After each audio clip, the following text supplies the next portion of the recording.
पैलवान सिकंदर शेख महाराष्ट्र केसरी, पण फक्त महाराष्ट्रातलाच नाही तर देशातला वादळी पैलवान. पहाडासारखं धिप्पाड शरीर, प्रचंड चपळता आणि मैदान मारण्याची मोठी जिद्द. माऊली कोकाटे उपमहाराष्ट्र केसरी, रुंद छातीचा, तगडा आणि शेवटच्या क्षणी डाव फिरवण्याची ताकद असलेला पैलवान. सिकंदरचं नाव मोठं, पण माऊली सुद्धा तोडीस तोड. या दोन पैलवानांची इनामी कुस्ती मुळशीच्या पौडमध्ये लावण्यात आली. निकाल लागेल तेव्हाच कुस्ती थांबेल असं सांगण्यात आलं. कुस्ती जवळपास 1.5 तास चालली, पण ती डावांमुळे नाही तर राड्यामुळे गाजली. कुस्ती सुरू असताना काही प्रेक्षक मैदानात घुसले आणि त्यातल्या एकानं सिकंदर शेखला मारहाण केली. त्यानंतर मुळशीच्या आखाड्यात सिकंदर शेखवर हल्ला करण्याचा प्रयत्न झाल्याच्या बातम्या आल्या. सोबतच सिकंदर शेख पुन्हा टार्गेटवर असल्याची चर्चा सुरू झाली. पण नेमकं काय घडलं? सिकंदरवर खरंच हल्ल्याचा प्रयत्न झाला का? महाराष्ट्राच्या कुस्तीत सिकंदरच टार्गेटवर का येतो?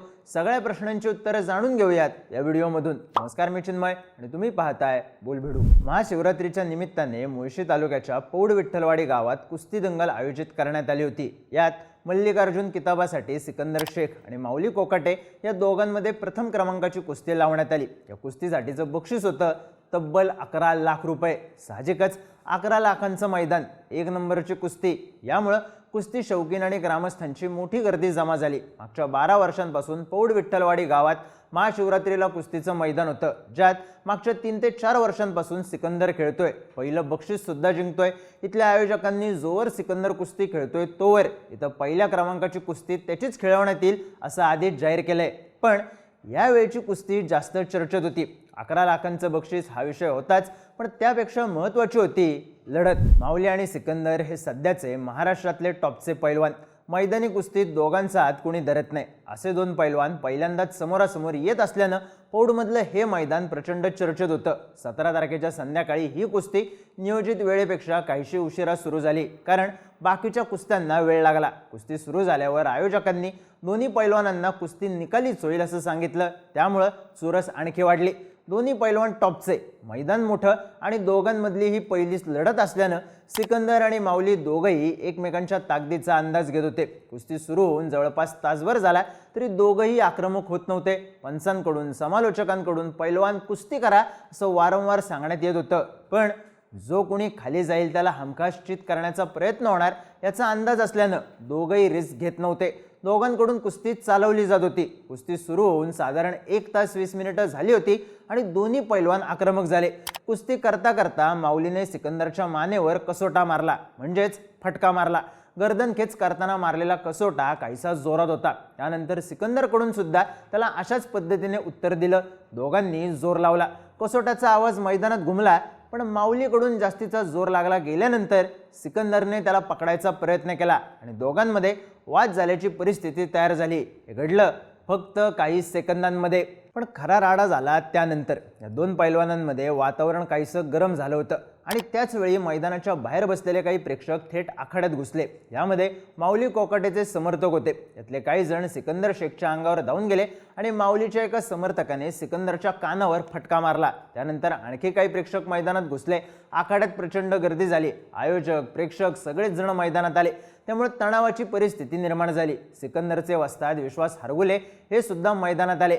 आयोजकांनी, समालोचकांनी गर्दीला बाजूला होण्यासाठी सांगितलं, पण या सगळ्यात काही जण सिकंदरच्या अंगावर गेले. माऊली दुसऱ्या बाजूला गेला तर सिकंदरला त्याच्या समर्थकांनी बाजूला केलं. पण भर आखाड्यात येऊन सिकंदर शेख सारख्या टॉपच्या पैलवानाला मारहाण झाल्यानं या प्रकाराची जोरदार चर्चा झाली. त्यात आखाड्यात एकाच वेळी अनेक जण घुसल्याने सिकंदरवर हल्ल्याचा प्रयत्न झाल्याच्याही बातम्या आल्या. या संदर्भातले व्हिडिओ सुद्धा व्हायरल झाले. आता हा सगळा राडा झाल्यानंतर कुस्तीचं काय झालं तर पंच आणि आयोजकांनी आखाड्यातली गर्दी बाजूला केली आणि त्यानंतर कुस्ती पुन्हा सुरू झाली. हा सगळा राडा थांबल्यानंतर पुढची 10 मिनिटं पुन्हा कुस्ती चालली, पण तरीही निकाल लागत नव्हता. त्यामुळे आयोजकांनी तब्बल 1.5 तास कुस्ती चालल्यानंतर दोन्ही पैलवान विजयी झाल्याची घोषणा केली. निकाल लागल्यानंतर दोन्ही पैलवानांचा एकत्र सत्कार करण्यात आला. या दोघांनी सुद्धा एकत्र फोटो काढला, एकमेकांच्या गळ्यात हात टाकले. पण मैदानात जे काही घडलं त्याचा व्हिडिओ व्हायरल झाल्यानं हल्ल्याचा प्रयत्न झाल्याच्या बातम्या येत राहिल्याच. पण सिकंदर शेखवर हल्ल्याचा प्रयत्न झाला होता का? तर सिकंदर विरुद्ध माऊली या कुस्तीचं समालोचन करणारे समालोचक हंगेश्वर धायगुडे यांनी दिलेल्या माहितीनुसार दोन्ही पैलवान टॉपचे आहेत. बराच वेळ दोघांनी कुस्ती चालवली होती. दोघांवरही बर्डन होतं. त्यामुळे खेळ सुरू असताना कसोटा आक्रमकपणे मारला गेला। त्यानंतर दोन्ही पैलवानांमध्ये काहीशी तणावाची परिस्थिती निर्माण झाली आणि आखाड्याच्या बाहेरचे लोक मैदानात आले। पण सिकंदरवर हल्ल्याचा प्रयत्न झाला नाही, पण त्याला एका प्रेक्षकाकडून मारहाण झाली, जे निंदनीय आहे। पण तो पोरगा वगळला तर इतर जण मैदानात वादावादी करू नका, शांतपणे कुस्ती करा हे सांगायलाच आले होते। कुस्ती झाल्यावर दोघांनी एकत्र फोटो सुद्धा काढला आणि खेळातला वाद मिटवून घेतला। स्वतः सिकंदरने या सगळ्या प्रकारानंतर माध्यमांशी बोलताना सांगितलं, आमच्यात जे झालं ते रागारागात झालं। आम्ही कुस्तीत होतो आणि आमची बॉडी गरम होती, त्यामुळे ते झालं। मला कुणालाही बदनाम करायचं नाही। कोकाटे सोबत एक पोरगं होतं, तो माझ्या अंगावर धावून आला, त्याची मला फाईट बसली। तो जो कोण होता तो कोकाटे सोबत असतो, हा मोठा विषय नाही, पण बाहेरून रिंगमध्ये येऊन मारणं चुकीचं आहे असं सिकंदर म्हणाला। थोडक्यात काय तर कुस्ती निकाली होणार होती, त्यामुळे वेळेचं बंधन नव्हतं। दोन्ही पैलवान एकमेकांची ताकद आजमावत होते। साहजिकच वातावरणातला तणाव वाढला होता आणि यातूनच दोन्ही पैलवानांमध्ये गरमागरमी झाली। पण त्यानंतर प्रेक्षकांमध्ये बसलेल्या एकानं सिकंदरवर हात उचलला आणि त्यातही तो माऊली कोकाटेच्या जवळचा असल्यानं तणाव आणखी वाढला। पण आयोजक, पंच आणि स्वतः वस्तारांनी आखाड्यात येत परिस्थिती नियंत्रणात आणली। पण अर्थात व्हिडिओ व्हायरल झाल्याने सिकंदरवर हल्ल्याचा प्रयत्न झाल्याच्या बातम्या येतच राहिल्या। या सगळ्यात एक स्वाभाविक प्रश्न पडतो, तो म्हणजे सिकंदरवर हल्ल्याचा प्रयत्न झाला ही बातमी राज्यभर प्रचंड चर्चेत आली। सिकंदरवर अन्याय झाल्याचंही बोललं गेलं। इतकी चर्चा झाली कारण सिकंदर हा सध्या देशातला एक नंबरचा पैलवान आहे। त्याच्या भोवती वलय आहे।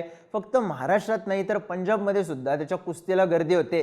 त्यात सिकंदरची याआधी एकदा हुकलेली महाराष्ट्र केसरीची संधी, पंजाबच्या प्रकरणात आलेलं त्याचं नाव, या सगळ्याची चर्चा झाली होती। त्यामुळे त्याच्याविषयी कुठलीही घटना घडली तरी त्याची चर्चा होते आणि सिकंदर टार्गेटवर आल्याचं बोललं जातं। कारण सिकंदरने प्रचंड मेहनतीने नाव कमावलंय, कुस्तीत त्याचा दरारा तयार केलाय, यातूनच त्याचे चाहते तयार झालेत आणि यातूनच त्याच्याबद्दल आपुलकी आहे। अर्थात हल्ल्याचा प्रयत्न झाला नसला तरी प्रेक्षकाने आखाड्यात शिरून पैलवानाला मारहाण करणं हा प्रकार महाराष्ट्राच्या कुस्तीला शोभा देणार नाही। हा पैलवानांच्या सुरक्षेबद्दल प्रश्न निर्माण करणारा आहेच, पण कुस्तीच्या परंपरेला धक्का पोहोचवणारा सुद्धा। कारण या सगळ्यामुळे मुळशीच्या आखाड्यात महाराष्ट्रातले दोन टॉपचे पैलवान भिडून सुद्धा दुर्दैवाने चर्चेत राहिला तो फक्त राडाच।